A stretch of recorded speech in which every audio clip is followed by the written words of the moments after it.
rocketed over the past few sessions, currently trading at 22. That is the highest level in at least a year, Max. I hear what you're saying about positioning, clearing out. The fundamental story is still there, but you think about the volatility being injected back into this market. How do you handle it over at HSBC?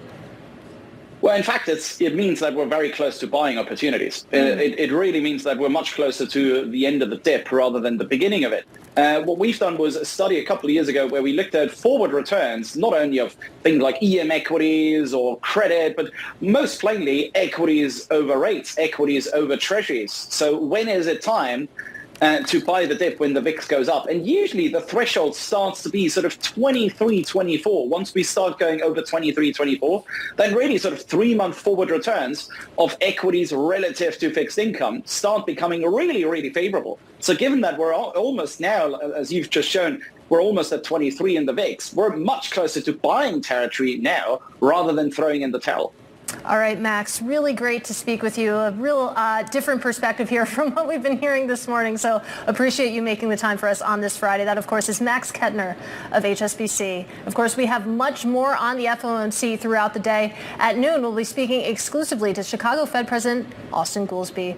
Meanwhile, let's take a check of these markets. Take stock of what's happening. The S&P 500 now down by more than 2%. The NASDAQ 100 accelerating as well. That sell-off underway, nearing in on a 3% drawdown for the day. All the while, you actually have the bond market rallying, providing a little bit of that haven buffer. 10-year yields currently down by 15 to 16 basis points. Meanwhile, let's take a quick check of some of the stocks really driving the action today.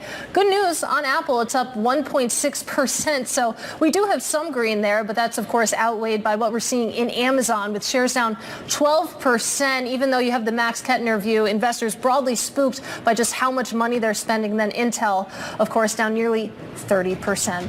Now coming up, Chevron earnings disappoint, and the company announces plans to move its headquarters from California to Texas. We'll hear from the CEO next. This is Bloomberg.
I want to take a quick look here at the 2-year yield because, of course, you started the week at normally around 4.4%. You are down now to 3.9%. There was a 21 basis point drop off today, and you saw that hold really after that jobs print this morning. Just a stunning move in the bond market and a recalibration of expectations heading into the September Fed meeting. Now to high interest, a look at what's making headlines around the world. On front pages around the world is the news that Evan Gershkovich arrived home in the United States yesterday to a hero's welcome. The Wall Street Journal reporter and 15 others were released by Russia in exchange for 8 Russian prisoners. The president and the vice president greeted them after the largest prisoner swap between the East and the West since the Cold War. And JP Morgan CEO Jamie Dimon said the next U.S. president must work to bring together a deeply divided nation as issues mount at home and abroad. The banking boss also said that the business world should have representation in the cabinet in an opinion piece published today in the Washington Post. And President Biden told Israel's Prime Minister Benjamin Netanyahu to agree to a ceasefire with Hamas on Thursday. The relationship between the two has been strained by the conflict as the White House's frustrations have grown over the continuation of the war in Gaza. Katie. Meanwhile, in the energy sector, Chevron missing profit estimates despite record production in the Permian Basin. The company also announcing plans to move its headquarters from California to Texas. Now, the disappointing quarter adding pressure to the company's $53 billion effort to acquire Hess. Bloomberg's Alex Steele caught up with Chevron CEO Mike Wirth. We had some higher maintenance. We had a couple of events at LNG facilities that required maintenance during the quarter, which brought liftings down. And so it's a little bit hard, I think, for analysts to anticipate that. We tried to communicate those events, but we had that. Refining margins came off hard in some of our key markets. And then there were some one-time items, well write-offs and tax items that are very difficult to forecast. So these are non-recurring items that made the quarter a little bit light versus expectations, but the underlying execution is good, and as I said, the growth remains strong. So now you, though, have to wait till May 2025 for the arbitration to work out when it comes to that Hess deal. Why is this taking so long? Like, if it's a simple issue or it's an issue of scheduling, what's the problem? Well, international arbitration often is a lengthy process. Selecting the arbitrators, getting schedules aligned between all the parties and the arbitrators is more complex sometimes than one might expect. We do continue to see this as a straightforward contract interpretation question, and we continue to remain confident that the arbitration will affirm Hess and Chevron's interpretation of it. But you're correct; it is taking more time than we had originally anticipated, and that's unfortunately not unusual when you get into international arbitration. Moving to some of the intricacies of the quarter, you mentioned it, that record production for Chevron in the Permian, which kind of leads me to you guys moving your headquarters to Texas. Is part of that needing to be closer to sort of the core business of operations right now? Well, it's really to be closer to the core, epicenter of our industry. Houston is the energy capital of the world.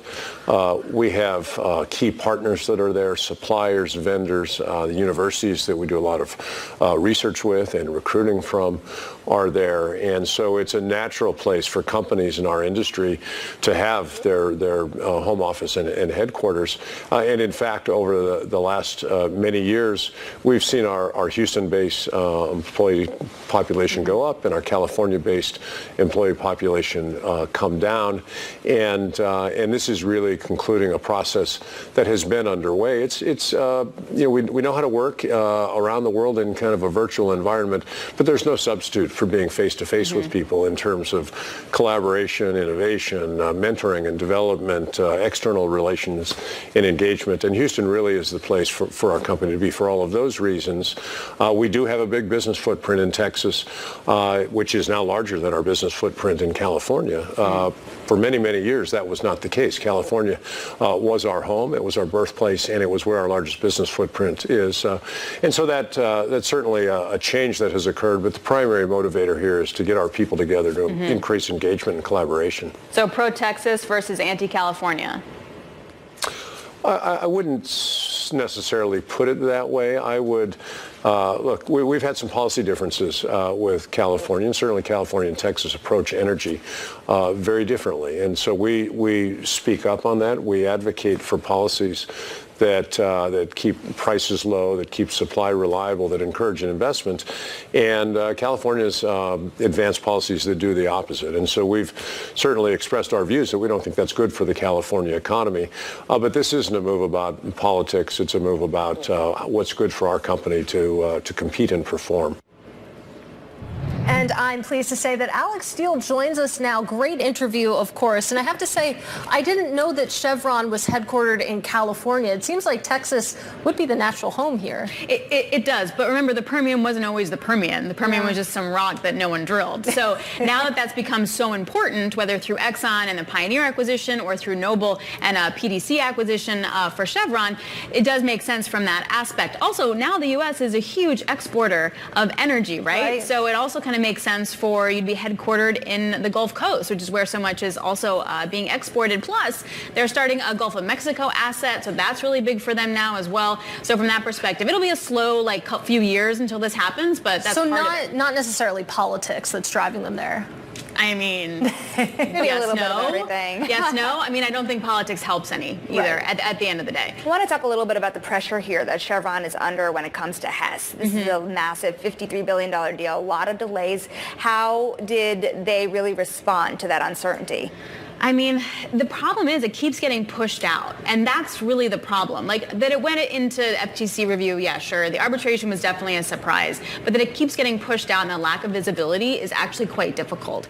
And the problem is it just highlights what Exxon has and what Chevron doesn't. And if you're an oil investor, can you really own both of those stocks in your portfolio? If you can, great. If you can't, do you go with the one that has Guyana, or you go with the one that might not have Guyana until May of 2025? And that just kind of delays and pushes it out. Now, Mike Wirth is going to say, but we have a really strong production profile in the Permian. We have really strong overseas assets. We have Gulf of Mexico, their Tengiz operation in Kazakhstan. Huge cost overruns, but he's going to talk pretty positively about that production profile. But you know what? It's still not Guyana. And that's really where the growth profile is going to be coming from. Well, this gets to what you were saying in the commercial break, right, Shonali? Is this a pair trade that's developing? How are investors thinking about this? I mean, I don't want to say yes, but I don't want to say no to that. I mean, I don't know if you're doing a very good economist. Yeah, thank you. I don't know if it's easy to be short Chevron, buy Exxon. I don't think it's that clear in any way whatsoever because, Chevron isn't just maybe Guyana. They do have a behemoth assets in the Permian. They have great stuff going on there as well. But that is a tough asset to then live without. They're going to say they can live without it, but still. Can you explain a little bit more behind the stock move today? Because ultimately it wasn't just about Hess. It wasn't just about Hess. So it was about a couple things, largely about Hess. But also they had a huge earnings miss, and a large part of that is due to some international earnings revenue miss. And you heard Mike Wirth talking about that on the tape, that some of it was a one-off. He doesn't necessarily expect that to continue. That's one-off, tax things, the stuff you wouldn't have had clarity on before. But what we do know is that Tengiz in Kazakhstan has had a lot of cost overruns over the years. It's supposed to be on track, but that's always going to be a question mark. You've also had Chevron be hit really hard with the war in Israel and Gaza because they have a natural gas deposit over there as well. And the Gorgon facility, LNG facility over in Australia has also had a lot of difficulties. So there are just production stuff that is happening, as you do when you're an oil company. You always have production stuff that you got to maintain and take care of. What about renewables? I know that this did come up in fits and starts, but I understand that they took a little bit of a different approach here in how they addressed the question around renewables. So particularly when it comes to Exxon, actually. So they actually addressed this on the call and saying the complexity of low carbon markets is particularly challenging. And they talk about how it involves new technology and new markets and not an existing customer base. That is very different than the European guys like Shell and BP and the approach that they've taken. They invested heavily in renewables, are now pulling back a little bit and sort of not moving away from oil and gas in the same way. Chevron is somewhere in the middle. I mean, they have their own venture profile where they can put money into new cool stuff. They have a hydrogen project they're working on. So I think that for both Chevron and Exxon, what they're doing is they're trying to stick to their knitting. What can I do in the energy transition space that already is stuff that I'm doing? I'm drilling stuff out of rocks, I'm putting stuff in rocks. How can I keep doing that when it comes to the energy transition? And that's sort of that approach versus hey, let me go buy this wind farm, for example. Alex, we thank you so very much for your time, for your reporting, for your great interview as well. That is, of course, Bloomberg's Alex Steele.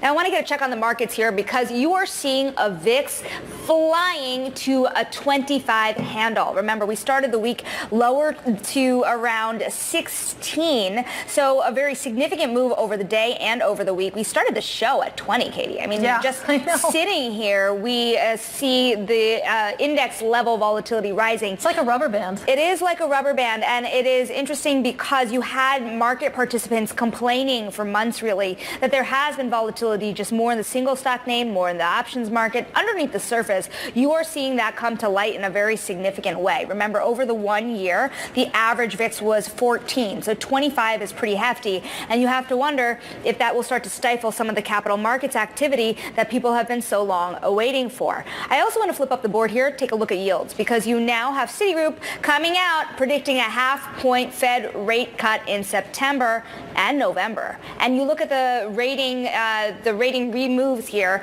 in the Fed swaps market, you really have the market starting to get in line with that idea at a little more of a rate. Right now, the implied rate as more than 40 basis points in September alone. We'll keep an eye on it for you, but of course, the market's moving under the surface and at the surface as well. This is Bloomberg.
All right, it's time now for Social Climbers, the companies making waves this morning. And first up, Hertz reporting a worse than expected loss after its bet on Tesla EVs took a wrong turn. Remember, back in 2021, the car rental company made a massive purchase of Model 3 and Model Y vehicles. But Tesla started slashing prices of those models just a year later, really demolishing the resale value. Hertz now selling its EVs at a loss. Next up, Warren Buffett's Bank of America selling spree still in full effect. Yesterday marked the 12th straight day that Berkshire Hathaway has trimmed its massive stake in the lender. Now, since mid-July, Buffett has banked $3.8 billion on that unwind. And finally, Taco Bell also shelling out a lot of dough for AI technology in its drive-through lanes. Parent company Yum Brands announcing it will expand its voice AI technology to hundreds of locations before the end of the year. And that news comes after McDonald's pulls the plug on its own AI technology after consumers complained about the system getting their orders wrong. You can follow all the latest company buzz on TRE and Go on your Bloomberg terminal, but take a quick check of these markets right now because that is the story today. The S&P 500 currently off by about 2.3%. More so if you take a look at the NASDAQ 100 off by about 3%. And that rally in the bond market, Chanel, it just continues. The 10-year yield currently off by about 15 basis points. We are in correction territory on that NASDAQ 100 and, of course, quickening those losses on the S&P 500. We will keep you on these markets as we go throughout the hour. But coming up next, solar giant Nextracker posts an earnings beat, a bright spot in this earnings season. We're going to speak to CEO Daniel Sugar next. Stick with us. This is Bloomberg.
On Bloomberg.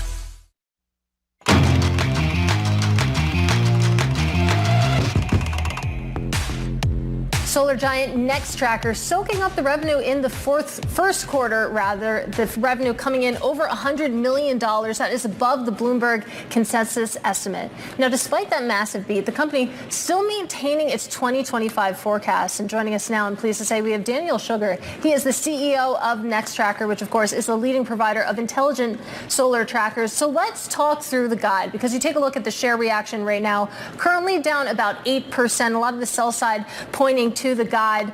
Walk us through it. Well, we couldn't be more pleased with our results. 50% year-on-year growth from last year. It's been our sixth quarter of double-digit growth, and that's because solar is the lowest cost way to generate power on most places on the earth.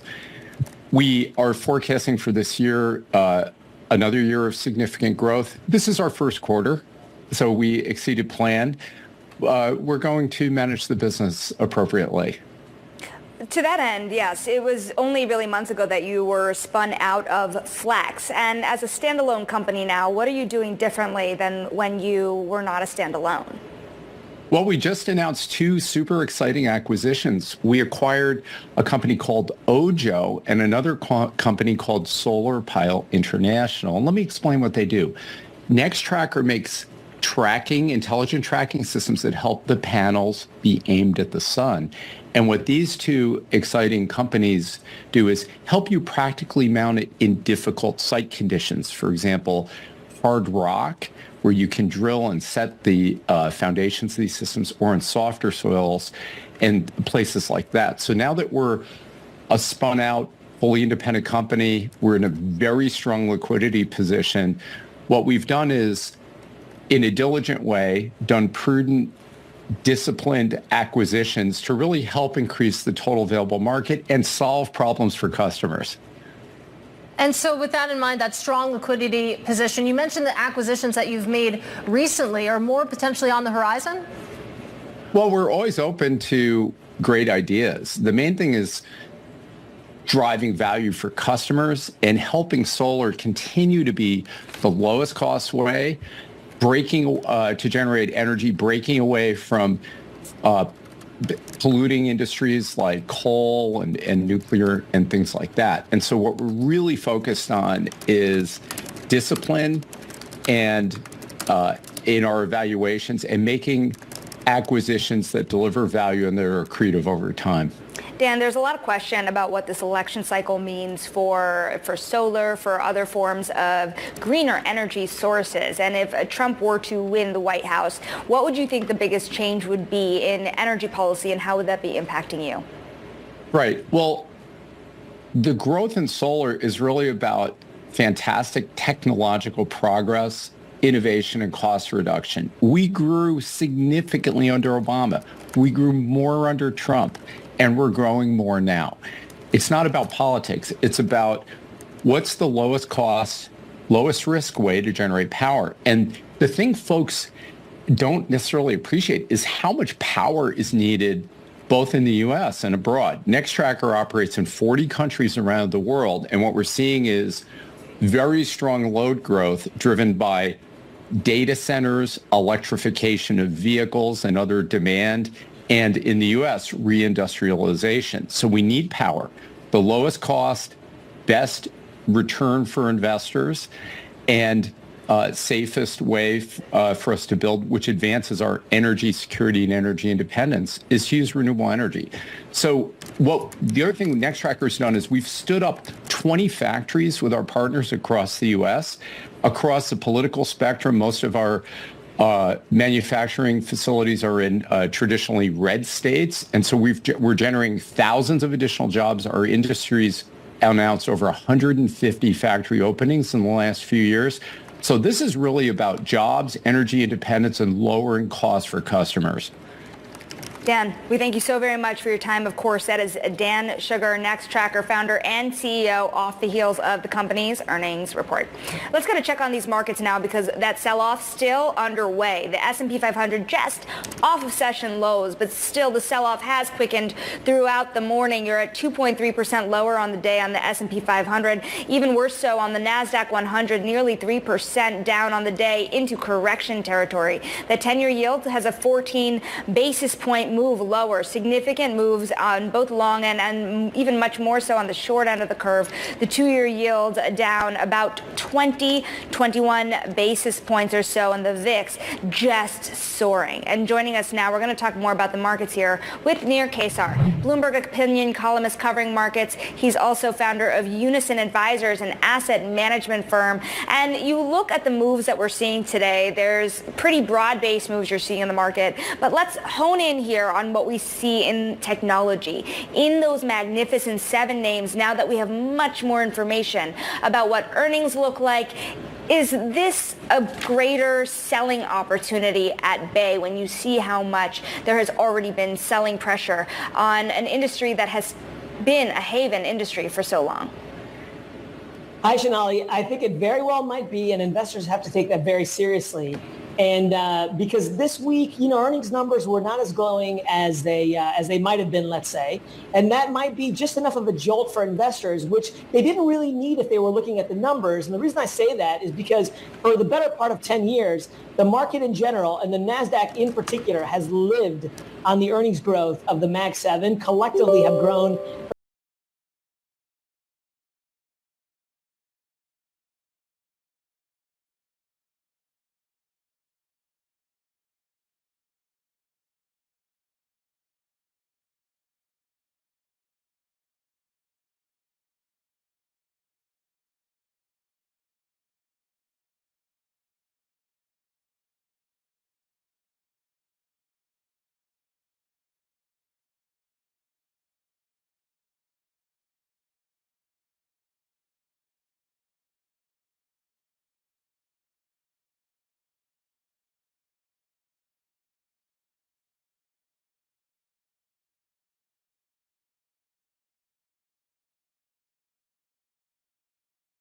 ignore this anymore. It's so interesting to be having this conversation because I remember a few months ago when we were still, of course, those halcyon days where big tech was just leading the pack and we were rallying, that the answer that I got most often was that the fundamentals justify the valuations. But it now sounds like the story that we're talking about and that you're telling right now is basically that expectations just got too high for some of these huge tech names. To your point, they're still putting up huge numbers. Yeah, the numbers are great. There's another way. I think that's right. And there's another way to look at this is you can look at estimates further out. It's a little bit dicey because the further out you go, the more volatility there are in those estimates. In other words, there's more disagreement about what those estimates are going to be, obviously, because it's harder to tell the further you look out. But when you look at those estimates, what you see is, if you look 3 to 5 years out, let's just say, what you see is that on a PE basis, these stocks are roughly the same, but the earnings that are built into them look like the earnings of the previous decade. They don't look like the earnings that a lot of people expect over the next year or two. And so you have to ask yourself, what is the probability that they will continue to grow at these rates? And if the answer is not that high, then, obviously the multiples that we're seeing now based on those earnings are garbage. I mean, they're just not something you can rely on.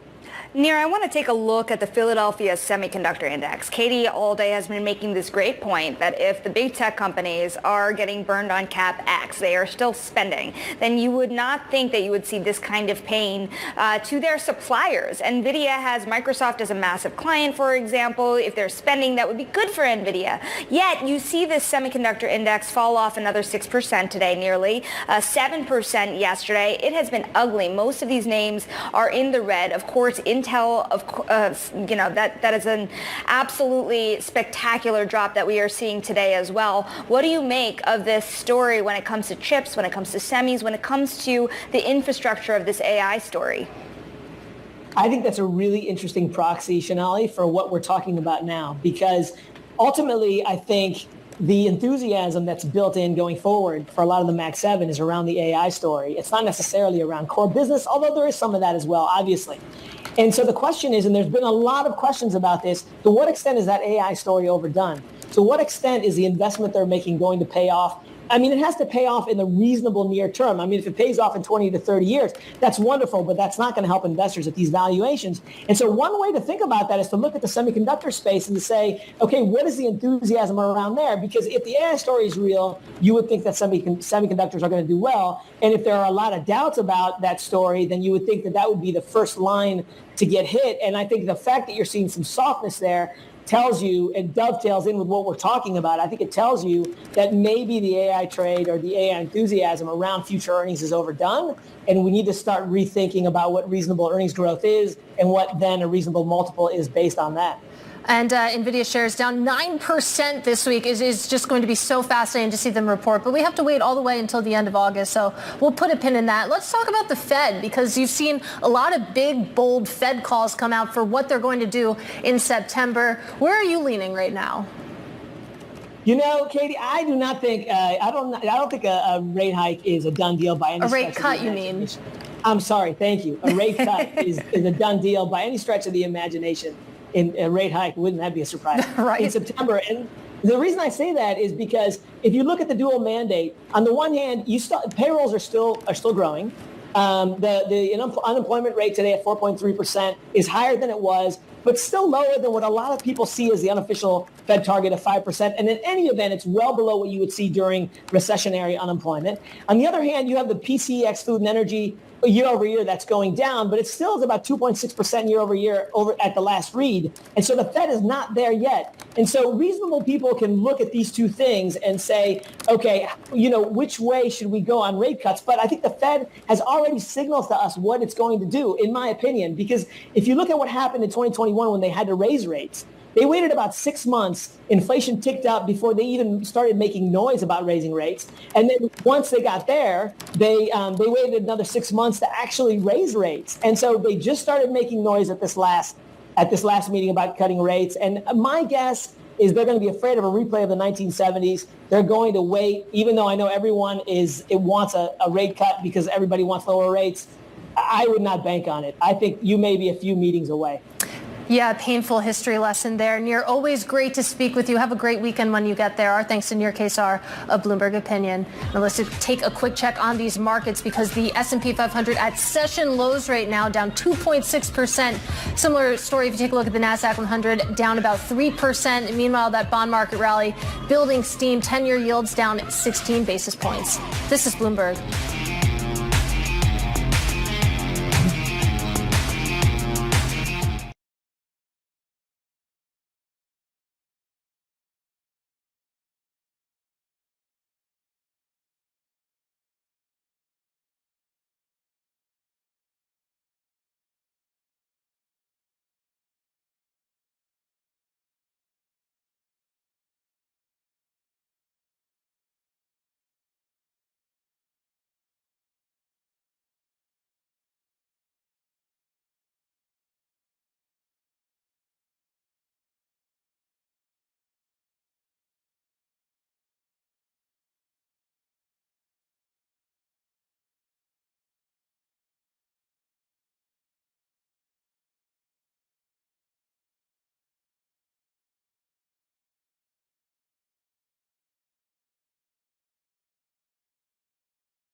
Well, Bloomberg's David Weston spoke with key players in economics and business this week at the Aspen Economic Strategy Group's annual meeting. David asked former Treasury Secretary Larry Summers how economic discussions have changed over the past 5 years. Whether it's about the defense industrial base and making sure it's strong when we discuss industrial type policies, whether it's the danger that an overly indebted country won't be able to find the will to mount sufficient response, that perhaps the world's greatest debtor can't remain the world's greatest superpower, whether it is the questions of just growing our economy and maintaining our technological leadership, I think there's a kind of seriousness to the economic policy discussion that's framed, as some people have put it here, that it's a 1938-like moment, or at least it might be a 1938-like moment. And that, coupled with the complexity of our internal political challenges, makes this a very, very serious moment. And when you think about those questions, at least it occurs to me there are two categories of questions. One is, will we have enough money? Do we have the fiscal headroom to spend what we need to on defense? The other is, are we spending money the right way? I mean, you mentioned Ukraine. The experience in Ukraine suggests warfare is really changing as we see these low-cost drones, what they did, for example, to the fleet of the Russians in the Black Sea. David, I think there are two different things that you have to say. One is, I think we need a greatly enhanced focus on implementation in everything we do in government. You know, you look at how much it costs to build a mile of highway versus how much it costs to build a mile of highway in 1955. You look at the New York City subway in the 21st century and the New York City subway in the 19th century. You look at the difficulties that the Boeing Corporation is having, whether it's with the space shuttle or whether it is with safe airplanes. You look at how much more productive in terms of putting things into space Elon Musk has been than, frankly, NASA has been. You look at the security threat our country faced a week ago from that cyber attack. I think the task of doing things effectively, as well as conceiving policy, is going to be profoundly important. Another subject on the agenda for the Aspen Economic Strategy Group this year is higher education, which you know backwards and forwards, having been president of Harvard as well as having been a faculty member there for so many years. That I'm not sure would have been on the agenda 5 years ago. What is the state of higher education? How concerned should we be? Look, I think any discussion has to begin with the fact that so many students from so many other parts of the world want to come to American universities, and that American universities are a magnet. They are an export industry for our country. They are a source of knowledge. There's plenty to criticize, and I will in just a moment, but our higher education system in its totality is the envy of the world. But I do think in some ways, particularly in the elite aspects, they've lost their way. And that, of course, was former Treasury Secretary and Wall Street Week contributor Larry Summers speaking with Wall Street Week host David Weston. This is Bloomberg.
Well, Dr. Doom is looking for his next patient. Economist Nouriel Roubini is looking to enter the $9.4 trillion ETF universe. And for more on this ETF Friday, we're joined now by James Seyfert. He is ETF analyst over at Bloomberg Intelligence. And James, this is just a filing. It hasn't launched yet, but feels like today would be a pretty good day for a Dr. Doom ETF. Yeah, I mean, honestly, this ETF filing says he's going to go anywhere, but some of the things he mentions, like real estate and a few other things in the market, they're actually doing really well today. So, I mean, right now the market obviously is it's not doing well, but if you're looking at real estate ETFs and utilities ETFs, real assets, the types of things that he seems to most likely kind of be focusing on, he kind of leaves it open to go wherever he wants. But he'd probably be doing okay today as far as ETF performance goes. So we'll see, of course, when this one gets to the finish line. This is interesting because, of course, you have Nouriel Roubini filing for an ETF this week. You also had Tom Lee filing for an ETF this week. And I think this trend is really interesting, James, that you have more of these sort of high-profile names coming into the ETF wrapper. Yeah, I mean, I think it shows that everyone's looking at ETFs now, right? Which is something we've been talking about. I mean, you're on ETF IQ. It's something we've believed for many years, but it seems to be kind of hitting the zeitgeist, if you will. I mean, a few years ago, maybe even 5, 6, 7 years ago, these guys probably would be just launching a hedge fund. They wouldn't really be looking at the ETF space, but they've seen a bunch of different people have a lot of success, and they're going to give it a try. There's been plenty of examples of active vendors. There's even people that are have a huge social media following, launching ETFs and finding some minor success. James, there's a lot of different people out there. Would Bill Ackman have been better off just trying to launch an ETF rather than a closed-end fund? Yeah, I mean, I think he should just launch an ETF.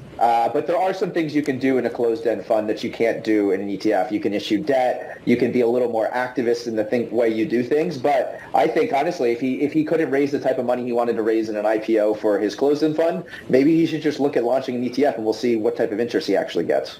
And it's also important to point out, in a closed-end fund, you have permanent capital. I have to imagine that is very attractive to a lot of managers, including Bill Ackman. But who knows, now that we've put that out into the universe. James Seyfert of Bloomberg Intelligence, thank you so much for your time. And, of course, tune in to ETF IQ every Monday at 12 p.m. Eastern.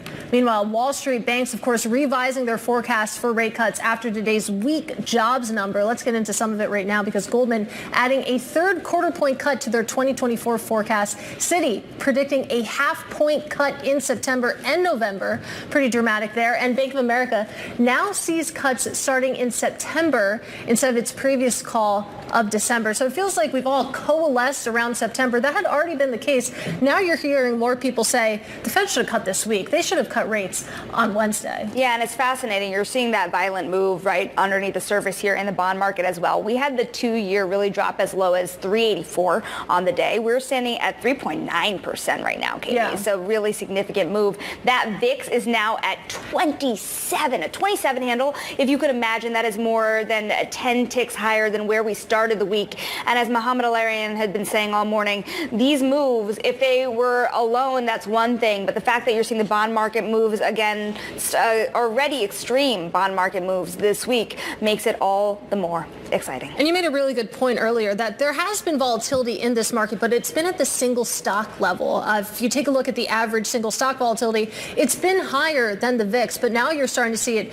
break out to that broad index level volatility as well. That's something that this market has been missing. You've seen people saying that it would come back, and now it's sort of a be careful what you wish for moment. The NASDAQ 100 is in a correction, but the VIX is certainly here to party. It is Friday after all, Katie. And you know what? We have a massive, massive, massive week ahead. Coming up next week on Open Interest, we're going to have a lot of C-suite conversations. We're going to be talking to the CEOs of Vanguard, Lucid, Robinhood, just to name a few. We're going to give you the micro to the macro, of course, all week long, and another big week of earnings, though we are through the brunt of it. Take a breather, guys. It is almost the weekend, but a long day ahead for you still. Yeah, absolutely. Have a great weekend when you get there. This has been Bloomberg Open Interest, and this is Bloomberg.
heart of where innovation, money, and power collide in Silicon Valley and beyond. This is Bloomberg Technology with Caroline Hyde and Ed Ludlow.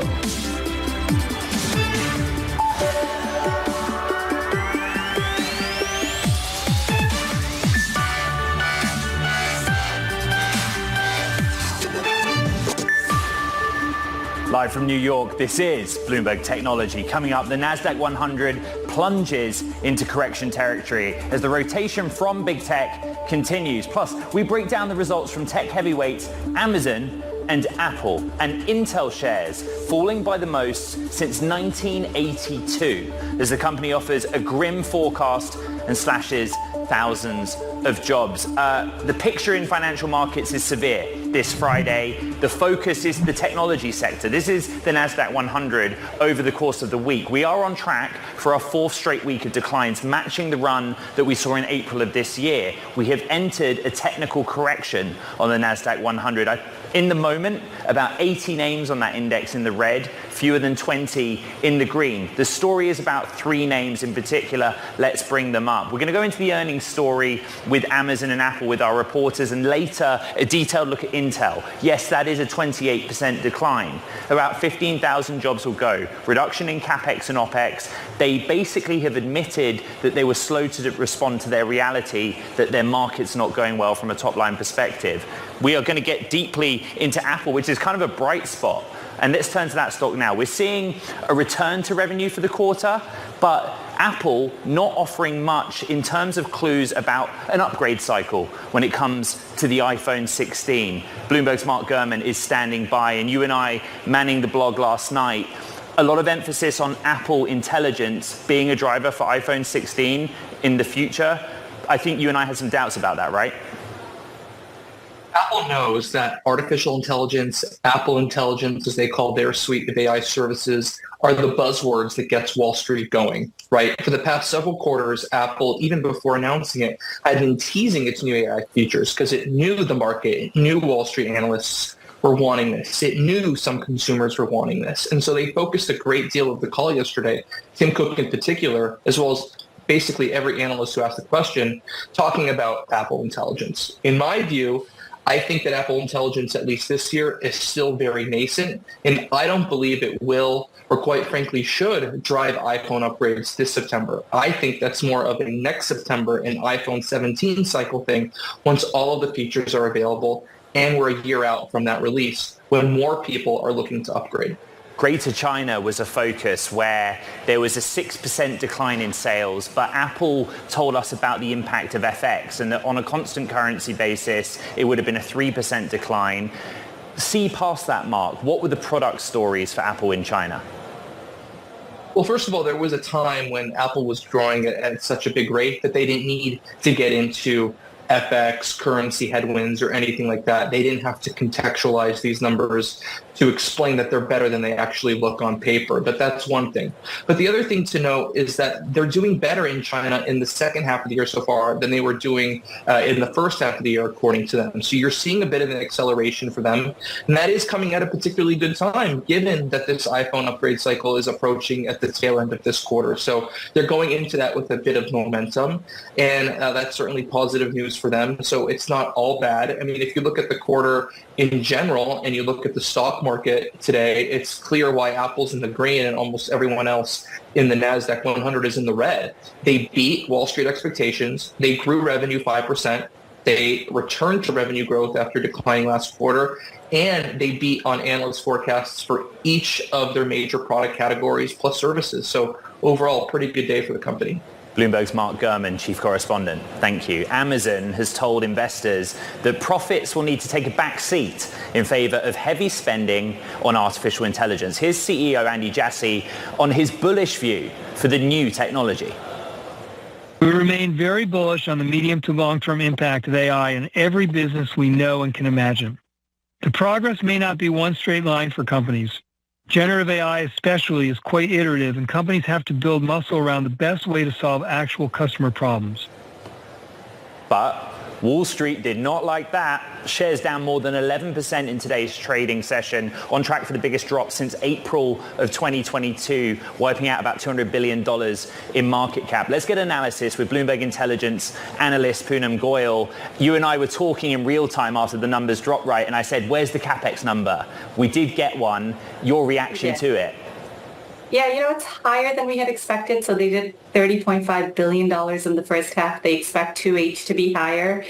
We didn't expect them to continue to invest more, so it is a bit of a shocker. But that said, if you think about Amazon for the longer term, the investments will pay off. The cloud business at a $100 billion run rate, going to $200 billion by our estimates, it's going to need the investments. And also for Amazon to play catch up on generative AI, right? They're lagging some of the other peers, so you need to see them step up a little bit at least. We didn't expect it to be in 2H, but nonetheless, it's coming, and we do think it'll position it better for the longer term. I still focus on the AWS top line number. 19% was better than expectations. And forget the financials. On this program, we hear a lot about how great Bedrock is, about the utilization of the platform for many different things in the world of LLMs and generative AI. Why was that not a convincing enough number? Well, we had expected mid to high teens, so about 17% going into it. And while 19% was a good number, undoubtedly, the 35% plus profit margin was also great. I think the focus just shifted all on the guidance, and that's where the miss was. So I wouldn't discount that 2Q wasn't good. I think 2Q was very good on AWS especially. My control room producers are showing index level. I point out that there is a lot of red in the markets, Poonam, and Amazon is a big factor in that. Bloomberg's Poonam Goyal, fantastic analysis. Let's keep the conversation going with Helena Wang, research analyst at Phillips Securities. And I think let's start with Amazon. There's a micro focus on AWS, how much money is being put into investment, and then how much money is coming out in the AI story. What did you make of it, Helena? Well, I think the hot topic for the last few weeks has been the huge CapEx spend, whether it's justifiable. I mean, Amazon has guided exceptional increase in CapEx since the last quarter. In the first half of 2024, their CapEx was $30.5 billion. And they're guiding even higher amount for the second half of the year. Just to put in comparison, their CapEx for the entire year last year was only $40.8 billion. So that is definitely a very significant increase. So like all the other big tech companies, they're selling their story of strong AI growth, very confident in their AI game. They would like to have more capacity than they already have today. And they're claiming that they're seeing strong signals of high future demand. I guess also if you're in the AI race, it's almost impossible for you to stop investing in AI because in a short period, you will be obsolete with no means to catch up. But to investors, it really requires a lot of patience. Everyone is telling the same story of investing in AI, so it's hard to say whether in the short term, whose investment will pay off in the long run.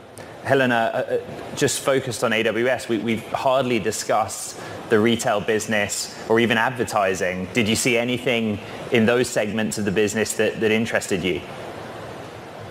For AWS, it has been accelerating nicely and 19% year on year. So what we especially like about AWS is their high operating margin compared to retails, because AWS operating margin is 36% compared to retails, which is only single digit. So AWS right now only contribute to 18% of the total revenue. So we do believe with AWS scaling up so fast, it is going to take up a bigger portion of the entire revenue. So we think the real kicker for Amazon in the future would be the margin expansion brought by AWS. Let's talk about Apple. I look at the numbers. It was basically a beat across the board apart from China. How much emphasis do you put on that China number? Well, I would say Apple is saying they still see it already as an improvement compared to the first half of the year, but the numbers are definitely not great. Usually when a particular market is not doing well, Apple will specifically point out it's not really the iPhone, but actually the other product category that drag the sales. But they have not commented like that for this particular time. So we can take it that iPhone is actually part of the reason, or in fact, one major reason for the decline. So domestic competition from local brand is still playing a big part. Apple was giving out huge discount in order to fight the competition. So that will also be another factor that hurts the revenue. Tim Cook and Luca Maestri got a lot of questions about how Apple Intelligence will impact an upgrade cycle in October probably when the 16 generation comes. Have you done the math on that? Yes, I did. So iPhone sales still remain pretty muted. They're down 1% year over year for this quarter.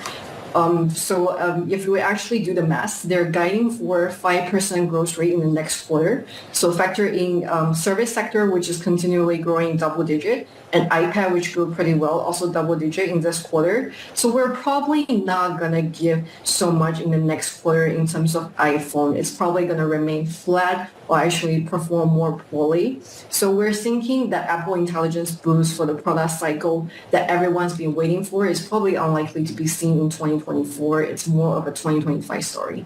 If the question is, if you have an iPhone 15 or 15 Pro or Pro Max now, do you get the iPhone 16? I think there's a lot more to discuss around that. Helena Wang, research analyst at Philips Securities, thank you so much for your time. Now, coming up on the show, we're going to be joined by Bernstein research analyst Stacey Rasgon to break down Intel's earnings and Intel's story. That's next.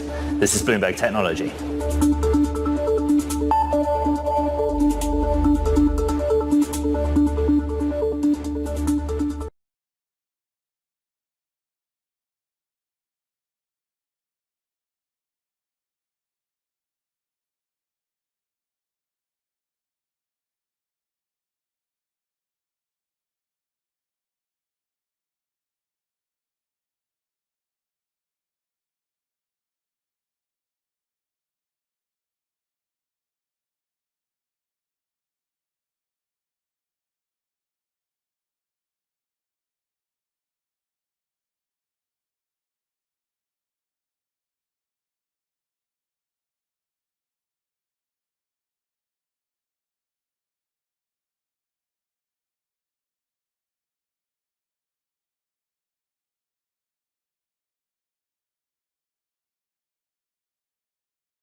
Intel shares suffering their biggest drop in more than 40 years. This after the company gave a grim growth forecast and laid out plans to slash around 15,000 jobs, signaling that the chip maker is ill-equipped to compete in the AI era.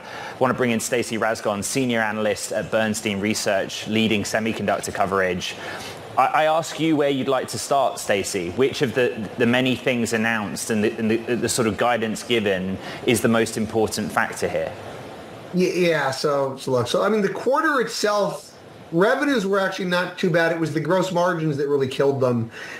And the guidance was clearly awful. Revenues were bad. I mean, they had a hockey stick in the back half from last quarter. Clearly the back half is not playing out the way they thought. Gross margins are falling into the abyss as they get higher costs on their chips. Clearly they're in a tough spot. I mean, they announced a number of actions to try to salvage, to stop the ship from sinking. They're cutting CapEx. They're cutting OpEx. They actually finally suspended their dividend. They had cut that by 2/3 a year and a half ago. So they've finally suspended it. And they're doubling down on bringing in partners that will co-invest on manufacturing capacity. Recently they sold half their fab in Arizona that they're building to Brookfield, and they just sold half of their fab in Ireland, Fab 34, to Apollo for $11 billion, and they got that cash flow in on the quarter. But I mean, look, this was like, I've used the phrase worst earnings from Intel in my career a number of times over the last year and a half, 2 years, and this one probably takes. Yeah, this time you mean it. This is probably the worst I've seen. Yeah. As you know, Stacey, I had the opportunity to speak to Intel's CFO, Dave Zinsner, when the numbers hit, and we got into missed opportunity, I guess. This is what he said about the data center business. And I'm trying to understand what he meant. But he basically is saying they were overexposed in CPU and I guess therefore by extension underexposed in GPU. We all know the story. Anyone that lives or works in the world of technology knows that all of the investment is going to high performance GPU or AI accelerators. Intel has one, Gaudi. So explain what Dave meant there, please. Yeah, you bet. So they have been clearly over-indexed, I mean, almost entirely indexed to CPUs. And there's a few things going. Even within CPUs, by the way, they've been losing a tremendous amount of share to their smaller competitor. So that's not been good. And then over the last, as the AI boom has happened, we've had a share of a shift in the spending patterns away from CPUs toward GPUs and other types of accelerators. And by the way, there's a broader question there. You could argue, is that a cyclical trend or is that a structural trend? Like in 5 years, is the data center CPU TAM bigger or smaller than it is today? And you could legitimately argue that it's smaller. So I mean, that's the issue. And the problem with Intel on that front is they don't really have that much of an AI or an accelerator play. They have a product that's called Gaudi. They said that they're going to sell $500 million worth of what's called Gaudi 3 this year. I mean, it's effectively a rounding error, right? I mean, AMD said they're going to do $4.5 billion in data center revenues, and I think people think they're going to do more than that. And NVIDIA, data centers, they might be $100 billion this year, and the $500 million doesn't make up anywhere near, the air pocket that's happened both as they've lost share in CPUs and as that spending has shifted. And so that's kind of the problem. And frankly, Gaudi at this point is baked. That product is shipping. It's very clear the general demand for it relative to everything else is very, very minimal. It's just not enough to close that gap. So they don't really have much of an AI story, unfortunately. Stacey, just real quick, on cyclical end markets for them and non-cyclical, I mean, the way that the CFO put it to me is that they just hadn't responded to the realities of their revenue, hence the reduction in OPEX, CAPEX, and headcount. But there did seem to be some glimmers of hope that coming into the current period and the rest of this calendar year, there were improvements in those markets? Yes and no. So I think PCs in general are better than they were. Remember, though, they don't sell PCs, they sell CPUs, right? And they talked about there's inventory that's digesting in the back half, which is helping to impair, it's impairing some of the revenue. Now, this is something that I've been worried about. We track the CPU channel pretty religiously, and you get overshipment, you get undershipment, and I've been concerned that at least in Q4 and Q1, I think there was a fairly significant amount of overshipment of CPUs relative to PCs, and I think they're paying for that now. So you have some cyclical downside there. I think on the data center server side, there's been some green shoots that hopefully demand is getting better, again, off of some awful years. But again, people now having recession worries and everything else, and again, they're still losing share. The data center Gaudi lift isn't really enough. And then some of their other businesses, they have an FPGA business called Altera. And all the FPGA companies, it's the same thing. They're working off a ton of inventory, and that's not really getting better yet. They still consolidate Mobileye. They own most of that company's own. Mobileye reported yesterday morning. We don't cover Mobileye, but just factually, they slashed their guidance for the rest of the year, and so a bunch of revenue had to come out from there.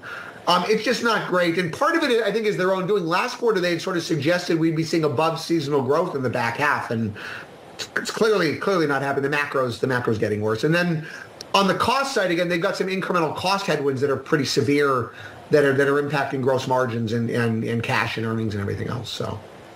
Stacey Rascon, Senior Analyst at Bernstein Research, whether or not that is and will be the worst Intel print of your career, I think you broke the numbers down. Okay, very quick. We have 10 seconds. 10 seconds. The silver lining, the cash that they're saving from the cost cuts and the dividend suspension and the CapEx cuts, and then all of the money they're bringing in, they'll live. I don't know what kind of a life it'll be. They'll live. That's probably $40 billion of incremental cash over the next couple of years. So they'll live. But what kind of a life it's going to be? I think that is the question that we're all wrestling with right now. Stacey Rasgon, Bernstein Research. Terrific. Thank you very much. Now, coming up, we're going to be joined by Kazima Shipchandler, CEO of Twilio, to discuss the company's earnings, which were released after the closing bell on Thursday. Maybe that's a stock going in a different direction. This is Bloomberg Technology.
There are some positive earnings prints to talk about. Cloud communications company Twilio reporting earnings after the closing bell Thursday. CEO Cosmo Shipchandler joins us for more from San Francisco.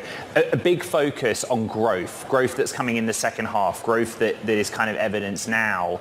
But this is the first time you and I have been able to speak since you've been CEO. So what have you done to change that growth trajectory? Yeah, thanks for having me. I would say, we're just running the company with a lot more discipline, a lot more operating rigor. And as it relates to growth in particular, I think we've been very focused on some of the innovation bets that we've been making. And I think perhaps most encouragingly, we're starting to see some real signs that this combination of communications, which we're the leader in, contextual data, which we're also the leader in, plus AI, that combination to drive really personalized experiences for consumers vis-a-vis the customers we support is starting to get some traction. There's been a lot of emphasis as well on sort of reorganization. What does the company Twilio look like now under the changes you've made, Cosima? Look, I think the company organization is in pretty good shape, actually. About a year or so ago, we took steps to, kind of get our cost base in shape. But on the flip side, we also wanted to be really focused in the areas in which we wanted to grow. And so we have a communications business that we established at that time as kind of a proper business unit. We did the same thing with our segment business, establishing that with a proper business unit. They've got kind of an aligned set of metrics. And I think the benefit of that is that it also allows for a certain level of disclosure that investors were also asking for. Cosima, it is important to note that where we are today is in part the result of activist investor interest in the company. You seem to have responded to that positively, taken action. Would you just update the audience that's familiar with Twilio where we stand, please? Yeah, I just think fundamentally, like, we're trying to run the company well, right? I mean, I think that's something that every single one of our share owners want. It starts with financial discipline, being smart about the bets that we're making, obviously reaccelerating top line growth over time. We see positive signs about our ability to do that. We're more optimistic about that. I think operating rigor, just kind of the internal mechanics of the company, like doing that well, delivering on the things that we said we would do and actually, going and doing those things. And then I think when it comes to innovation, just being really focused, so we're taking a handful of bets. As I mentioned, one of those is really around this notion of contextual data, using that as a means to combine it with communications to drive interactions on the other side. Like, we serve customers ultimately, and customers keep telling us that's what they want, and I think that's ultimately what's going to yield the success of the company, as well as for our share owners. Well, contextual data, but when we talk about AI in Twilio, a lot of it plays on what you're good at. Right? Voice intelligence, verify those products. Have you seen an AI-driven acceleration, or are you just saying, we've been doing this a while, guys? I think it's kind of early days, to be honest with you, but the nature of it is sort of in the product vernacular that you just referred to, right? So voice intelligence, right? I mean, it's a little bit different than from where we were, let's say, a few years ago. Like, actually what's taking place inside these calls now is the ability to harvest some of the data, always with consumer consent, I might add, but harvest the data inside those interactions to pick up keywords, feed that back into an AI engine such that that information can be used to both make that particular conversation more interesting, more engaging for one of the consumers that our customers are engaging with, as well as at the same time taking that data and feeding it back in so that over time that results in a more delightful customer engagement. Cosimo Shipchandler, CEO of Twilio, whose stock's up 5% on a day when tech is down big. Coming up, our earnings coverage continues. Gene Munster of Deepwater Asset Management. That conversation, a big one, coming up next. This is Bloomberg Technology.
Welcome back to Bloomberg Technology. Ed Ludlow in New York City. Let's get a check-in on the markets. Big tech is under pressure yet again, with Intel and Amazon leading the way lower. Their disappointing results pushing the NASDAQ 100 into correction territory. That means falling more than 10% since hitting a record high just last month. But a different story for Apple this morning. It's in the green, despite some disappointing numbers, particularly out of China. Now, analysts and investors alike are applauding the company's return to revenue growth, emerging from a sales slump with 5% growth year over year. There are a lot of product stories within that. Joining us for more, Deepwater Asset Management Managing Partner Gene Monster. And Gene, at the heart of your thesis is the debate around the Osborne effect. And any technology or consumer electronics fan will always think about Apple and the iPhone in that way. But why? And what is the conclusion you've drawn? Well, Ed, maybe taking a step back, the Osborne effect is a phenomenon that I'm sure any Apple user and any tech user is familiar with, but they may not know that, but defined as such. And that's this concept of if there is a pending big product coming, it's likely that you hold off on buying the existing product. Now, every year there's a slight Osborne effect, but the more anticipation there is for a next version of an iPhone, the greater the Osborne effect. And so I, in my years of covering Apple, have seen quarters where they have guided down before a major product cycle. In the case of their guidance for September, they guided for similar revenue growth, 5% for the September quarter as they just reported in June.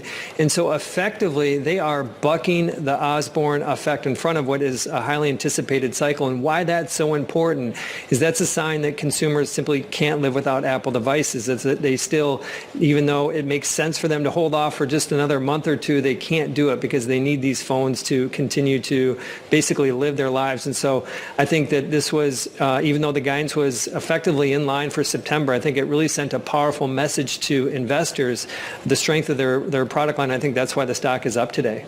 Gene, the top thing here is Apple Intelligence and the impact it will or won't have. Several analysts had multiple stabs at getting Tim Cook and Luca Maestri, the CFO, to talk about the direct impact of Apple Intelligence on an upgrade cycle. I think Tim Cook went the furthest maybe in saying that there will be a meaningful cycle, but no sort of data. What did you make of that?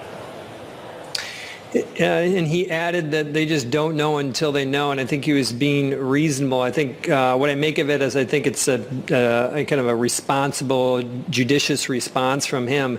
At the end of the day, it comes down to, I think, going forward here, you take his comments and you kind of set them aside, and you have to ask yourself a very basic question. Do you think that these features, basically embedding generative AI throughout many, if not all features of the iPhone, do you think that they are going to get people excited enough that they upgrade more often and they kind of create this super cycle for the next couple of years? And while we don't have the confirmation from management on that, I think that is the central question. Just one other piece to add, Ed, that you alluded to is that there is these features are going to come out over the next year. And so it's not going to be this kind of aha moment on the end of September. It's going to be where people will get the new phones, they'll get a feature, they'll get another feature. And I think collectively in fiscal 25, we're going to see momentum around this cycle build, but it will not be a rocket ship type of a takeoff. It's going to be more of something that's going to build momentum over the next year. In China, there has been much made, Gene, of the third-party data. If I've learned a lesson, it's probably be cautious about the third-party data because sometimes Apple executives then prove you wrong. But it has been hard to gauge the iPhone's performance against some of the domestic handset makers. Did you learn anything about that market from the call? And indeed, when we spoke to the CFO, Luca Maestri, on the phone, Bloomberg's Emily Chang did that one, he's saying that the underlying demand is better than it's previously been in China. That Luca's comments, Tim's comments were that this is the most fierce competitive environment of anywhere in the world, and they're seeing a macro piece to it too. And so if I can interpret or translate Luca's comments kind of going forward here is that essentially China's been tough. It's been down for 3 consecutive quarters, down 7%, last quarter down 8%, down 13% in December. The good news is, and maybe this kind of gets to Luca's point, he's probably looking forward at these comps. comps, and the comps start to get really easy in September and even easier in December. And so the probability that China returns to growth is high going forward. So I think that that is a little bit of a relief. We kind of got through what is the trough, I think, ultimately of China. And just to put some perspective of how much that can impact the business is if you would exclude China from the overall business, so just look at the other 82% of their business, it grew about 7% in the quarter. As you mentioned, their overall business grew at 5%. That was reported globally. And so China has a big weight on it. It has been a weight. I think that this will convert to a tailwind in the September or highly likely the December quarter. How important were services, Gene, particularly to the bottom line, which is where I was looking? You know, another nice surprise is that a few quarters ago, services growth dipped to just under 11%. It was 14% in the June quarter. They guided to just over 13% growth for the September quarter. And that's all in the face of what's gone on in terms of this talk of regulation. There has been some more substance to regulation in Europe, and they highlighted that the Europe App Store accounts for about 7% of total App Store revenue, which translates to about less than 1% of overall revenue. But the point is that despite these changes, these headwinds, this concern, this anxiety around investors over the past year, that somehow the services segment is going to slow, it just continues year in, year out. I think it's testimony to just the flywheel of their products, the ecosystem, them continuing to add. And that services number next year should get a nice boost with this OpenAI arrangement. They will likely charge for a premium version of ChatGPT next year, $20 a month. Apple's going to take their cut on that. I think that is going to continue to put the services segment in kind of this mid-teens growth for through end of 25 or 26. Deepwater Asset Management Managing Partner Gene Munster, the Osborne effect. That's what it's all about. Thank you very much. Another name that we're tracking is Snap. Snap shares falling today after revenue for the quarter missed estimates. And as the social media company's forecast disappointed amid weakness, particularly in brand spending. Joining us now is eMarketer Principal Analyst Jasmine Emberg. You just go back to the original business, the advertising-based business, and where they did well and where they didn't. What was your conclusion? Well, it does feel like a big step back for Snap, given all of the work that it's been doing in overhauling its ad business. There were some positive signs in the report. We saw growth in the number of active advertisers. We saw that it was successfully able to diversify its revenue streams with Snapchat Plus now bringing in over $100 million in revenue. And there were some improvements in its direct response advertising business, which is, of course, what it's been really focused on fixing and improving. The fact that brand advertising, though, is still so much of a headwind for Snap tells me that there is a lot more work to do within its direct response advertising business, both to get more advertisers on board and to get them to commit more budget to the app. Just looking at the stock down almost 25%, that does put it on track for its biggest drop since February, and a number of analysts cut their price targets on it. We have to kind of frame Snap in, I guess, the context of competition with Meta, Jasmine. Is that fair to do, and what would we learn if we did that? Yeah, I mean, I was actually just having this conversation yesterday about whether it's still fair to compare Snap to Meta, because they really are playing in very different leagues. And one of the reasons we saw investors reward Meta, despite all of that AI spending and metaverse spending that it continues to push, is because it has this massive ad business and it was able to show a lot of improvement there.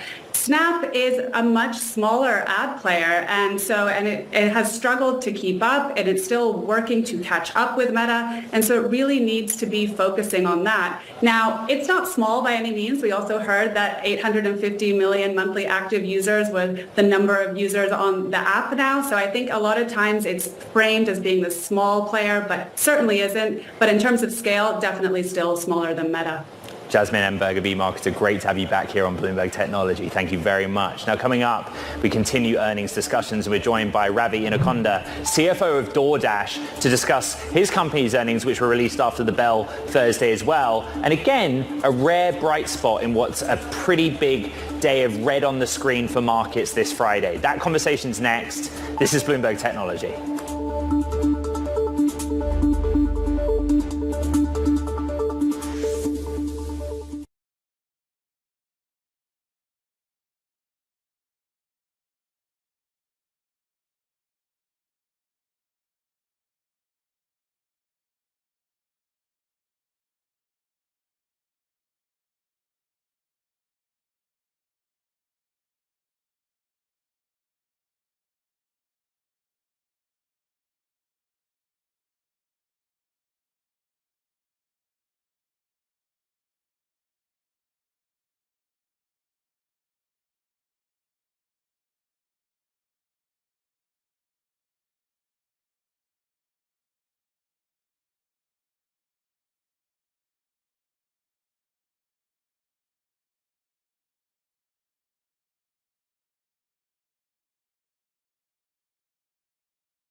Bloomberg.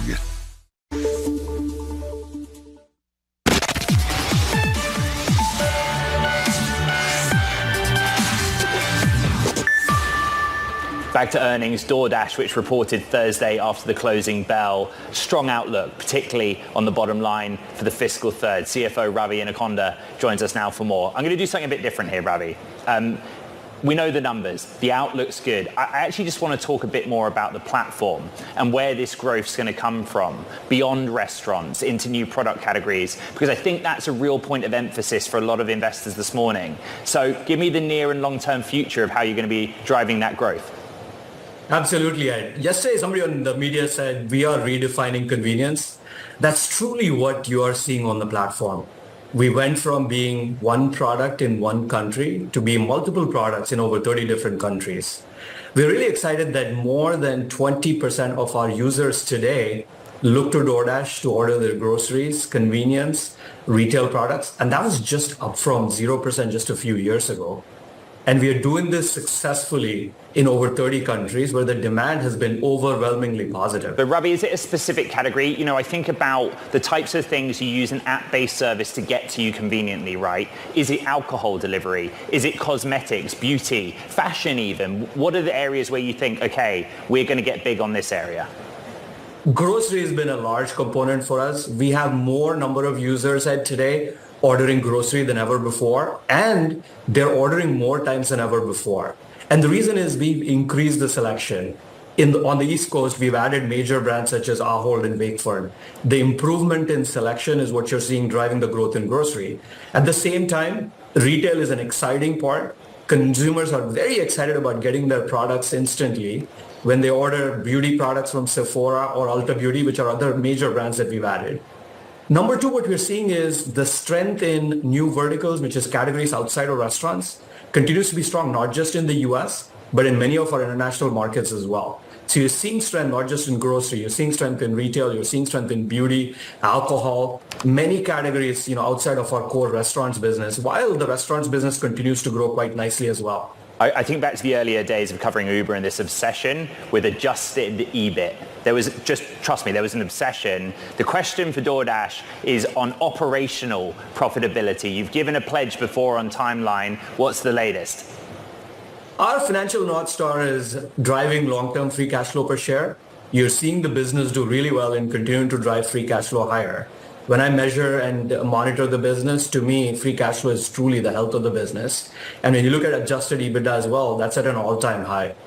Ravi, you and I have discussed the sort of technology side of the business as well. How do you scale by adding merchants, using incentives in a way that doesn't kind of impact maybe the more profitable side of the business on the back-end solution side of things? The key for us, Ed, is scale is what drives profitability in the business. We have more than 37 million consumers that shop with us every single month. What we see is when we add new categories, the overall engagement on the platform goes up. We are making the app more personalized. When you search for something on DoorDash today, we remember your preferences, and the search results reflect what you preference on DoorDash.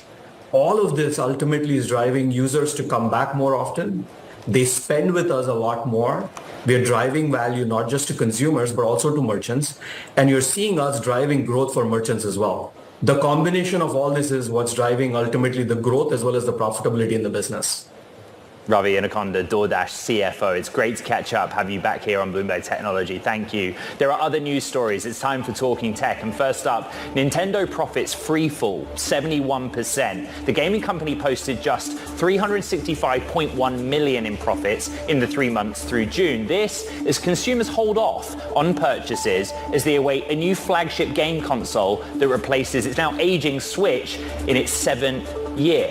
Plus, billionaire Jack Ma scores a win as his Ant Group-backed Mint hits a valuation of $5 billion. The fintech company raised new funds as its popular e-wallet service reaches more than 90 million users in the Philippines. That's according to Bloomberg calculations. And Ant Group will own 1/4 of the entity's shares, pricing the value of the stake at $1.2 billion. And embattled short seller Andrew Leff's deleted tweets are in the spotlight. The investors removed his research firm's entire tweet history last year in an effort to fend off what he called class action attorneys and trolls. Now the US Justice Department are digging through those messages, accusing Leff of manipulating the market to benefit his own trading and lying to investigators. Okay, Coinbase CFO Alicia Haas spoke with Bloomberg on Thursday to discuss her company's earnings, noting growth in subscription and services and driving developer creativity on the Base network. Listen to this. We're really pleased with the growth of subscription and services this quarter, as you note. We grew in every category of subscription and services and reached $599 million, a new all-time high for us. One of our goals has been revenue diversification, and we're pleased to see that mix play out over time. We don't look at when it will cross, Sonali. We look at growth of each of our